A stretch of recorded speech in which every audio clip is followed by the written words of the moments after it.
नमस्कार, बुलेटिन में बहुत स्वागत है आपका। मैं हूं चुन्नी गजेंद्र। बढ़ेंगे खबरों को फटाफट अंदाज में। उत्तर प्रदेश में मिशन रोजगार के तहत सरकार ने कारागार और अग्निशमन विभाग में 5,805 से अधिक पदों पर चयन की प्रक्रिया पूरी कर ली है और इन दोनों ही विभागों में कई सालों बाद नई नियुक्तियां की जा रही हैं। सीएम योगी आज कारागार विभाग में जेल वार्डन और साथ ही घुड़सवार पुलिस और अग्निशमन विभाग में फायरमैन पदों पर चयनित अभ्यर्थियों को नियुक्ति पत्र सौंपेंगे और इस दौरान सीएम योगी अभ्यर्थियों से संवाद भी करेंगे।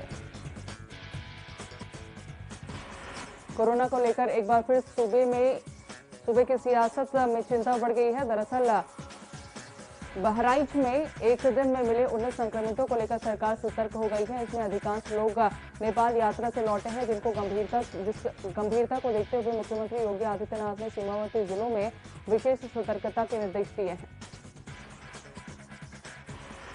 अधिकारियों ने बताया कि बहराइच में बीते दिन 19 नए संक्रमित मरीजों की पुष्टि हुई है। इसमें से ज्यादातर संक्रमित नेपाल यात्रा से वापस लौटे हैं और इस पर सीएम ने कहा है कि इन मरीजों के नमूनों की जीनोम सीक्वेंसिंग कराई जाए और सीमावर्ती जिलों में विशेष सतर्कता बरती जाए। उत्तर प्रदेश के नए डीजीपी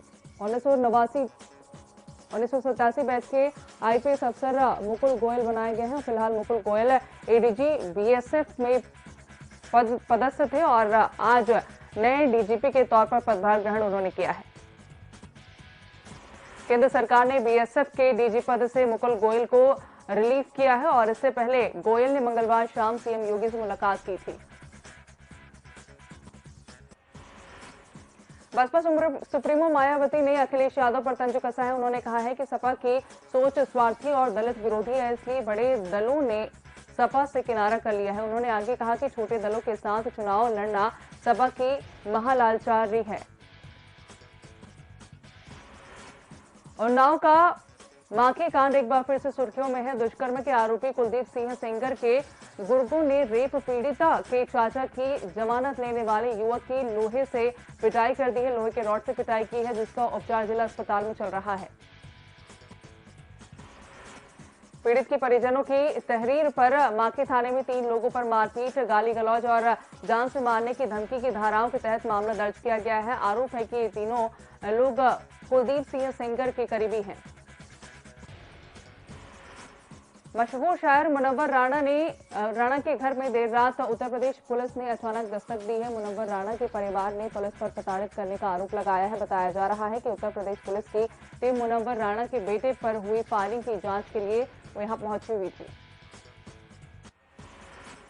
पुलिस सूत्रों को शक है कि मुनव्वर राणा के बेटे तबरेज राणा ने संपत्ति विवाद में दूसरे पक्ष को फंसाने के लिए पूरी घटना को प्रायोजित तरीके से अंजाम दिया है। परिवार का आरोप है कि पुलिस ने 100 से ज्यादा जवान अचानक उनके घर में आ गए। आज देश भर को दहला देने वाले बिकरू कांड का 1 साल पूरा हो गया है। आज भी वो दिन लोगों के जहन में है जब एक मुकदमे में वांछित गैंगस्टर विकास दुबे को पकड़ने के लिए अब लाव लश्कर के साथ गांव बिकरू में पहुंची पुलिस पर हमला हुआ था।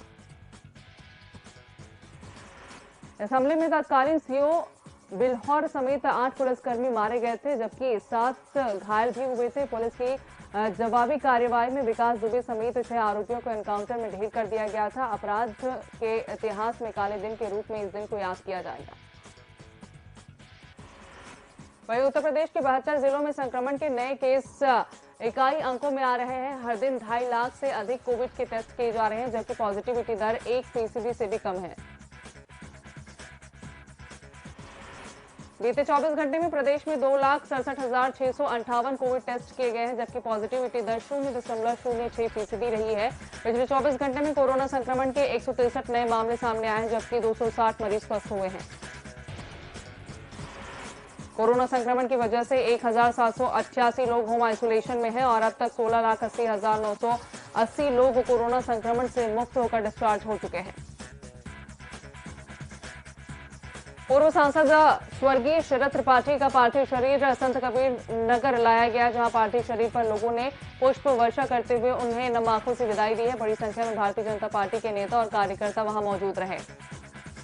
उत्तराखंड में कोरोना संक्रमण की वजह से इस साल भी कावड़ यात्रा नहीं होगी। कोरोना की तीसरी लहर और वायरस के नए वेरिएंट डेल्टा प्लस को देखते हुए कावड़ यात्रा को स्थगित कर दिया गया है। श्री राम मंदिर तीर्थ क्षेत्र ट्रस्ट ने गुरुवार को तमाम वित्तीय अनियमितता के आरोपों पर जांच रिपोर्ट पेश की है। पत्रकारों से हुई इस बात में ट्रस्ट के कोषाध्यक्ष गोविंद देवगिरी ने कहा है कि जमीन खरीदारी मामले में किसी भी प्रकार की कोई वित्तीय अनियमितता नहीं हुई है। बैठक में ट्रस्टी महंत दिनेंद्र दास, साथ ही कामेश्वर चौपाल, राजा बिमलेंद्र और मोहन प्रताप मिश्रा, महंत नृत्य गोपाल दास के शिष्य कमल नयन दास वार्ता में मौजूद रहे। हालांकि इस प्रेस कॉन्फ्रेंस में विवाद के केंद्र में रहे चंपत राय और अनिल मिश्रा ही मौजूद नहीं रहे। विधानसभा चुनाव से पहले समाजवादी पार्टी के अध्यक्ष अखिलेश यादव ने बड़ा बयान दिया है। उन्होंने कहा है कि सपा छोटे दलों के साथ गठबंधन करेगी। इसके अलावा सपा प्रमुख ने भारतीय जनता पार्टी पर हमला करते हुए कहा है कि बीजेपी असल मुद्दों पर बहस करने से भागती है। बीजेपी पर हमला बोलते हुए अखिलेश यादव ने कहा कि भाजपा बेरोजगारी, महंगाई के विषयों पर बात नहीं करती है। वहीं अखिलेश यादव ने कहा कि उत्तर प्रदेश की जनता बदलाव चाहती है, लोग परिवर्तन के लिए वोट डालेंगे। अखिलेश यादव ने आरोप लगाया कि बीजेपी अपने संकल्प पत्र को भूल गई है। मीडिया से बात करते हुए उन्होंने कहा है कि बीजेपी ने अपने संकल्प पत्र को कूड़ेदान में फेंक दिया है। बसपा शासनकाल में हुए करीब 1400 करोड़ रुपए के स्मारक घोटाले में विजिलेंस की जांच ने एक बार फिर से रफ्तार पकड़नी शुरू कर दी है और जांच में बसपा सरकार के पूर्व मंत्री नसीरुद्दीन सिद्दीकी और बाबू सिंह कुशवाहा की मुश्किलें बढ़ती हुई नजर आ रही है। तो वहीं विजिलेंस दोनों पूर्व मंत्रियों को नोटिस देकर पूछताछ करने के लिए तलब किया है। कानपुर देहात में एक बार फिर से नाबालिग से हैवानियत की घटना सामने आई है, जहां एक 12 साल की लड़की के साथ रेप की वारदात को अंजाम दिया गया है। दरअसल रात में घर के बाहर बच्ची अपनी मां के साथ सो रही थी, लेकिन जब सुबह उठकर देखा तो बच्ची गायब थी। घर के आसपास खोजबीन की तो बच्ची का अधजला शव 200 मीटर की दूरी पर मिला और उसके शरीर पर कपड़े भी नहीं थे। मौके पर एक चारपाई भी मिली है। परिजन ने बच्ची से रेप और जिंदा जलाए जाने का आरोप लगाया है। इलाहाबाद हाईकोर्ट ने 3 जुलाई को होने वाले प्रयागराज जिला पंचायत अध्यक्ष चुनाव में मतदान और मतगणना की वीडियोग्राफी कराने के आदेश दिए हैं। सपा प्रत्याशी मालती यादव ने इस मतदान और मतगणना की वीडियोग्राफी कराने की मांग को याचिका को दाखिल की थी और याचिका की सुनवाई न्यायमूर्ति मनोज मिश्र और साथ ही न्यायमूर्ति दिनेश पाठक की खंडपीठ ने की है। याचिका में कहा गया है कि मतदान के दौरान गड़बड़ी की जा सकती है, इसलिए वीडियोग्राफी कराई जाए। जेडीयू नेता केसी त्यागी ने मई महीने से चल रहे किसान आंदोलन को लेकर अपनी प्रतिक्रिया दी है। केसी त्यागी ने कहा कि सरकार और किसान दोनों ही जिद छोड़कर आपस में वार्ता करने। मेरठ पहुंचे केसी त्यागी ने कहा कि कृषि बिल कोई गीता या कुरान नहीं है जिसमें कोई परिवर्तन ना किया जा सके। उन्होंने कहा कि धार्मिक किताबों में संशोधन नहीं किया जा सकता, लेकिन कृषि कानून में संशोधन किया जा सकता है। केसी त्यागी ने किसानों से अपील करते हुए कहा है कि किसी भी राजनीतिक पार्टी का मोहरा नहीं बने। उन्होंने ये भी कहा है कि किसानों को एमएसपी नहीं, लेकिन लाभकारी मूल्य जरूर मिलना चाहिए। इलाहाबाद हाईकोर्ट की लखनऊ खंडपीठ ने बाराबंकी के राम सनेहरी घाट तहसील परिसर स्थित मस्जिद ढहाने के मामले में एक अवमानना याचिका पर सुनवाई करने से इनकार कर दिया है और याचिका को रिकॉर्ड पर रखने के आदेश दिए हैं। गंगाजल से तैयार नोजल स्प्रे के क्लिनिकल ट्रायल की अनुमति के लिए दाखिल जनहित याचिका पर इलाहाबाद हाईकोर्ट ने Indian council for medical research और भारत सरकार की एथिक कमेटी को नोटिस जारी किया है। साथ ही सभी से 6 सप्ताह में जवाब मांगा है। बाहुबली मुख्तार अंसारी के खिलाफ उत्तर प्रदेश की योगी आदित्यनाथ सरकार का शिकंजा कसता जा रहा है। मुख्तार अंसारी की पत्नी और दोनों लड़कों के खिलाफ गैंगस्टर एक्ट में केस दर्ज करने के बाद सरकार ने मुख्तार अंसारी के खिलाफ मनी लॉन्ड्रिंग में केस दर्ज किया है। ईडी के प्रयागराज टीम ने मुख्तार अंसारी के खिलाफ गाजीपुर में दर्ज 2 और लखनऊ में दर्ज 1 मुकदमे के आधार पर को आधार बनाते हुए ये केस दर्ज किया है और इसमें करोड़ों रुपए की धोखाधड़ी व सरकारी और दलितों की जमीन कब्जा करने का आरोप भी लगाया है। भारतीय जनता पार्टी के प्रदेश मंत्री अमित वाल्मीकि ने अपने काफिले और उनके स्वागत में खड़े भाजपाइयों पर हमले को हत्या की साजिश करार दिया है और इसके साथ ही उन्होंने कहा है कि राकेश टिकैत ने झूठ में पीएचडी की है। प्रदेश मंत्री अमित वाल्मीकि ने कहा है कि किसानों को भाकियू नेता राकेश टिकैत बरगला रहे हैं। वो लगातार ऐसे बयान दे रहे हैं जिससे किसान आंदोलन को कोई वास्ता नहीं है। मुजफ्फरनगर में भाकियू नेता का लेखपाल को धमकी देने का ऑडियो सोशल मीडिया पर वायरल हो रहा है, जिसके चलते लेखपाल के तहरीर पर पुलिस ने आरोपी भारतीय किसान यूनियन तोमर के ब्लॉक अध्यक्ष और एक किसान के खिलाफ मुकदमा दायर किया है।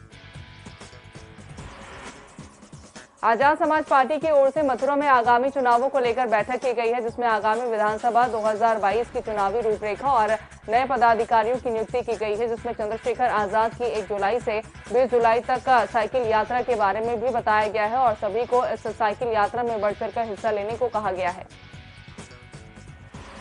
आगरा के थाना इरादत नगर क्षेत्र में राजस्थान बॉर्डर के नजदीक खेतों में अधेड़ व्यक्ति की हत्या के बाद तेजाब डालकर शव को खेत में ही फेंक दिया गया। आसपास के ग्रामीणों ने इसकी सूचना पुलिस को दी। यह हत्या राजस्थान बॉर्डर पर हुई और राजस्थान बॉर्डर पर की गई है और इस हत्या के मामले में उत्तर प्रदेश और राजस्थान की पुलिस मौके पर पहुंची। मृतक गंगाराम गांव डाड़की का निवासी बताया जा रहा है, जिसकी एक दिन पहले ही लापता होने की सूचना पुलिस को दी गई थी। बदायूं में एक अज्ञात बाइक सवार बदमाशों ने कार सवार व्यक्तियों से लूट की है और बदमाशों ने गाड़ी का शीशा तोड़कर व्यापारी से नकदी और कुछ जेवरात और जरूरी दस्तावेज लेकर वहां से फरार हो गए।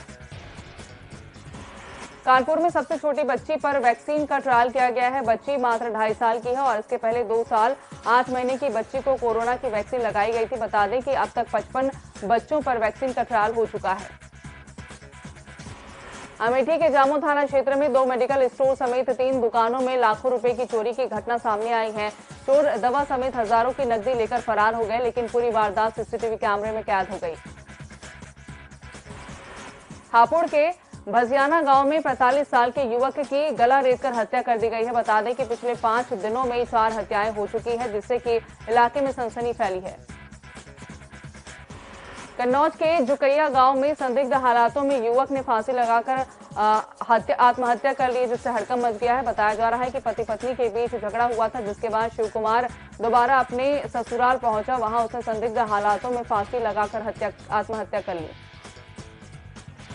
मुजफ्फरनगर में उत्तर प्रदेश के नवनियुक्त डीजीपी मुकुल गोयल की मां को नगर पालिका अध्यक्ष अंजू अग्रवाल और उनके पति अशोक अग्रवाल ने सम्मानित किया है।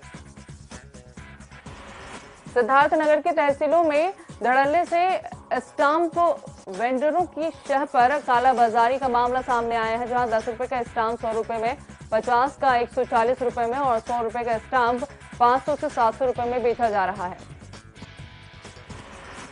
अंबेडकर नगर के पेकार और सिद्धनाथ गांव में क्रिकेट खेलने को लेकर खूनी संघर्ष देखने को मिला है, जहां लाठी डंडे के साथ हुई खूनी संघर्ष में 6 लोग घायल हो गए। इस घटना के बाद मौके पर 112 और स्थानीय थाने की पुलिस मौके पर पहुंची। घायलों को अस्पताल भेजा गया और मौके पर भारी संख्या में पुलिस बल तैनात कर दिया गया है। फिलहाल पुलिस पूरी घटना की छानबीन कर रही है। आगरा में फेसबुक पर देसी तमंचे बेचने के लिए देसी बॉयज गैंगस्टर नाम से फेसबुक आईडी बनाई गई है और आईडी के पोस्ट में तमंचा खरीदने के लिए मोबाइल नंबर भी दिया गया है। तो वहीं इस मामले में पुलिस के आईडी पर नजर नहीं गई है। ललितपुर के जखोरा थाना क्षेत्र में तेज रफ्तार कार और ट्रक के आपस में भिड़ंत हो गई है, जिसमें 3 युवकों की मौके पर ही मौत हो गई, वहीं एक गंभीर रूप से घायल है। बदायूं के भमूरी गांव में मामूली कहासुनी को लेकर 2 पक्षों में जमकर लाठी डंडे चले हैं, जिसका वीडियो सोशल मीडिया पर वायरल हो रहा है। वहीं घटना के बाद मौके पर पहुंची पुलिस ने दोनों पक्षों को हिरासत में लेकर कार्रवाई शुरू कर दी है।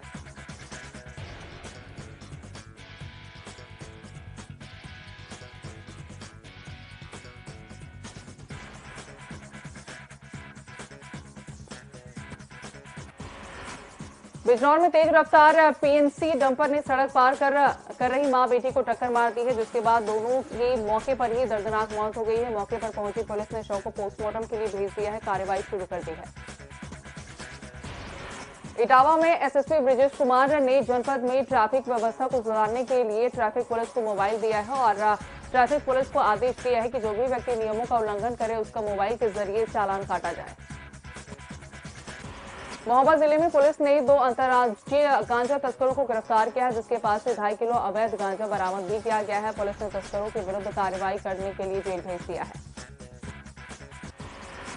रायबरेली में 195 रुपए का पेट्रोल मांगने पर पेट्रोल पंप कर्मचारी ने जोमेटो डिलीवरी बॉय के साथ मारपीट की है, जिसके बाद पेट्रोल पंप संचालक भी मामले पर लिपापोती करते नजर आए। वहीं सूचना पर पहुंचे क्षेत्राधिकारी ने कार्रवाई करते हुए पेट्रोल पंप कर्मी और डिलीवरी बॉय को हिरासत में ले लिया है। गोंडा के रामनगर तरहर में जमीनी विवाद को लेकर 2 पक्षों में जमकर मारपीट हुई, जिसमें करीब आधा दर्जन से ज्यादा लोग घायल हुए। घायलों को इलाज के लिए जिला अस्पताल में भर्ती कराया गया है, जहां घायल एक युवक की हालत गंभीर है। गोरखपुर के लालपुर टीकर गांव में शादी समारोह में डांस देखने के दौरान विवाद होने पर 2 भाइयों को गोली लगी है। गोली लगने से दोनों भाइयों में से एक की मौत हो गई है। और इस बुलेटिन में फिलहाल इतना ही। ताजा अपडेट्स के लिए आप बने रहिए हमारे साथ।